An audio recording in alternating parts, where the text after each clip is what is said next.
Hello সবাইকে, মৌয়ার mini ব্লগে সবাইকে ওয়েলকাম।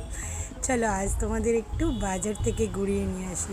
সানডের বাজার তো ফ্রেশ ফ্রেশ তোমরা কিন্তু সবজিগুলো দেখতে পাচ্ছ। কারা কারা বাজারে যেতে পছন্দ করো আমাকে কিন্তু কমেন্ট করে জানিও। আমার তো খুব ভালো লাগে বাজার করতে, তাই দেখতেই পাচ্ছ একদম গরমকাল তো জাম, তারপর এখানে গোলাপ খাস আম, ওটা খুব পছন্দের আমার। আর এখানে আন্টির কাছে দেখো কচু লতিকা সবই তোমরা পাবে, ঠিক আছে। এই দেখো এখানে থানকুনি পাতা, এই যাচ্ছে দাদার কাছে। দেখো মাছের বাজারে তোমাদের নিয়ে চলে এলাম, দাদা মাছ কাটতে ব্যস্ত আছে। তো কত বড় কাতলা মাছটা জাস্ট দেখো, ট্যাংরা মাছ ছিল, রবিবারের বাজার তাই কিন্তু মানে বাজারে সব রকম তোমরা মাছ পেয়ে যাবে।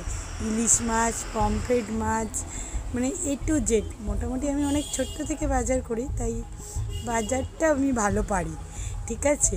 তো অনেকেই হয়তো বাজারে সেইভাবে যাও না, কিন্তু যারা বাজার করতে ভালোবাসো তারা ম্যাক্সিমামই হয়তো খেতে এতটা ভালোবাসো না যতটা না বাজার করতে ভালোবাসো।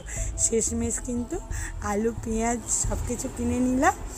টাটা, আজকের মতো এইটুকু।